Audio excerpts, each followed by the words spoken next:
It's Luke here from wiwibloggs. I'm with the gorgeous Michael Rice. Hi, everyone. Hi. We are going to chat about your amazing new single. You're going to tell us all about it. And yeah, shall we do this? Yes, I'm excited. Let's do it.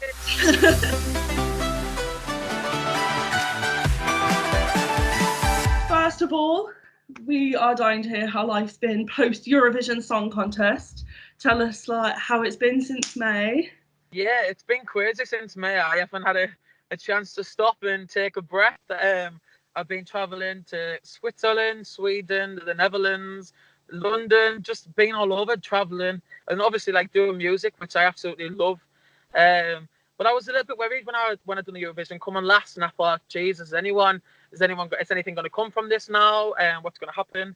But I came home and there was a lot of offers, and I was just so thankful that even though we'd done the performance and everything, that everything turned out really well, and I've just been loving every second of this journey. So. Oh, beautiful. Yeah. I mean, you performed in Leeds recently, right? For a lot of Eurovision fans. Bash, yeah, that was really, really cool. It was nice to meet the fans and see people who supported me along the way who I haven't met, at the Eurovision events. So, yeah, it was really, really good. Really, really enjoyed it. Amazing. Yeah, I saw it all over social media. I was very jealous. Oh. But also, what were you doing in Switzerland? I didn't know you'd gone over there. Yeah, so I went over to Switzerland and I worked with Laurel Barker, who wrote Switzerland song, Luke Henny song, and who else? What else? Germany, Sisters, Germany. Yeah, someone else's song. Oh, I don't know. But yeah, Laurel Barker is just an incredible songwriter and she's so talented. And I was also working with Fraser Mack, who done the Switzerland song as well. So yeah, they're really brilliant, and I really had a really good time with them, and we've written some really, really good songs. So yeah, amazing. Have you got? Is it an album coming out soon to accompany the single, or? Yeah. So what's going to happen is I think there's going to be 3 singles first, and then an EP at the end of January, February time, and then the album will come shortly after that. So yeah, it's all exciting. Awesome. Really. How many songs are we getting on the EP, or is this all secret for now? Yeah, so there'll be about maybe 8 or 9 songs. So it's going to be a big EP. So 8 or 9. And then the album will just be jam-packed with the singles and then some extra songs as well. And yeah, it's going to be really, really good. So, amazing. I bet there are so many people so excited. Are we getting Church on that album, on the EP? Yeah, Church will be on there. Yes! I loved that at LEP, at London Eurovision. So good. Oh, thanks. Gee. Now, I've just listened to your new single. Do you want to tell us more about it? It's amazing, by the way. Oh, thank you. I just want somebody to love me, want somebody to need me. I give you my all, I put my heart on the line. I just want somebody to feel me, somebody to hold me. I've always waited for somebody like you, somebody like you.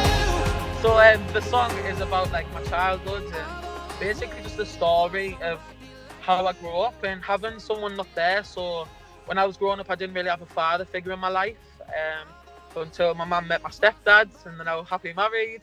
But it was just all about really the questions that really play on your mind, was it me, or do you know what I mean? And I needed to really have this song and get it off my chest and really ask myself. But yeah, it's all about having someone there who you really needed, who wasn't there, and maybe why they weren't there. So yeah, it's just a lovely little song about me growing up, really, and how I've dealt with things over time. So, yeah, I mean, it sounds very emotional, so it's quite a slow song, but it's really modern still, hasn't it? Yeah. It's got that very 2019 feel to it.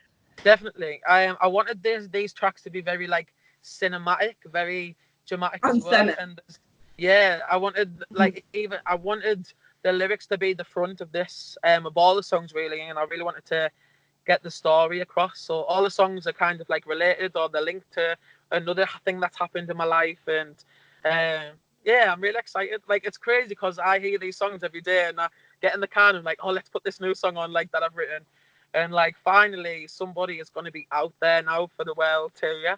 So yeah, it's just all exciting, and I just can't wait for everyone to hear it and see the lyric video that's coming out, and yeah, it's gonna be so cool. Well, I mean, you've been teasing us for a while now with little like snapshots of the artwork over social media. It's very dramatic, which I do think fits with the song. It's stunning.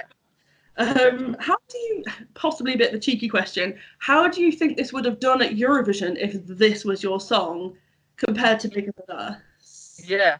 Well, I don't really know. I just think when you're an artist, you would like to sing your own song because it's just something that you've wrote, so you're more passionate about it. And I think this song's just got that drama and the whole cinematic essence, and I could really see this on the Eurovision stage, like with the red and the smoke, and I just think it'd be really, really cool, and I think it's a big song. But yeah, I really like Bigger Than Us, and wrote it, and all the songwriters, and that if it wasn't for that song, I wouldn't be where I am today and releasing songs. Yeah. So, but yeah, I would have loved to have seen this song on the Eurovision stage. Yeah. I'm still constantly shouting bigger every time I go to say bigger something. I'm like, bigger! Yeah. But no, I think a lot of Euro fans, we have a thing where if we hear a song, we picture it with staging. I think with this song, you can see it. You can see kind of with the artwork things. It is really good. It's fabulous. So what do you think about, so I don't know if you've heard, the BBC are completely changing how they choose a song in 2020. Yeah? What do you think about them going internal, i.e. not doing You Decide, and using a record label specifically to find the song and or artist? Yeah. I think it's a brilliant idea, because when I was going through the Eurovision, not many people knew this, but at the time when I won the You Decide show, Simon Cowell and Pete Waterman spotted me and really wanted to sign the song. At the time, so there is label interest there, which might have not been there before, and I think the BBC might have thought that getting a label on board would really benefit the artist this time round, and promoting the song to different countries and stuff like that. And yeah, I went for a meeting the other week with the BBC and just had a little chat about my whole journey through Eurovision and like what I thought about the new selection process and getting the record label on board, and I think it's absolutely brilliant. I think having this BGM on board is really going to push the song out there and the artist, so that the artist also has a career after Eurovision. So I think it's going to be brilliant. Yeah, I mean, it's so interesting, because do you think they should be giving the artist more creative control? For example, there is a reason why I asked this. So Suri, your predecessor, so the UK's up in 2018, she released a song called Taking It Over after Eurovision, and it was really well received. Like, the fans like, if only, because she wrote that, a lot of people like, only she had sent that. You're now releasing somebody, and it's stunning, and I feel like it's going to get a very similar reaction. People saying, why couldn't you give Michael more control, and because both you and Suri are phenomenal artists, like I mean, your voice otherworldly. So do you think with this 2020 artist, whomever it's going to be, do you think they should be given more control to release a song like you're releasing now is very true to you? Yeah, definitely. I think this year they'll obviously find an artist, and I think the artist is going to be on board with the songwriting, which I hope they will be, because if you're writing a song, you want it to be personal to you.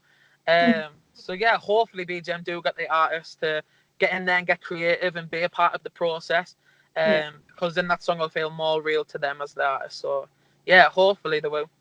Which I'm sure they will. I'm sure they will, definitely. Yeah, definitely. If you could choose anybody, and I mean, I'm talking, I don't know, Adele, Lewis Capaldi, whatever.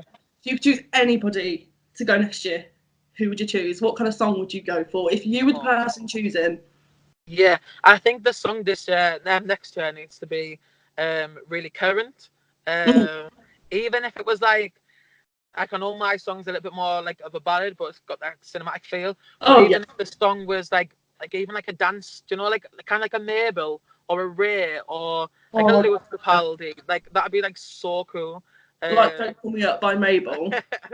Well, hopefully the song this year, obviously with the record label backing it and everything, it's going to be a really big success. So I'm excited to see the UK journey this year. Like this time, when I found out last year this year in January when I was doing Eurovision, that was the final 6. Like I wasn't really like that on board with Eurovision. Like I didn't really know much about it. Where now I'm just hooked on Eurovision. Like I've been watching videos.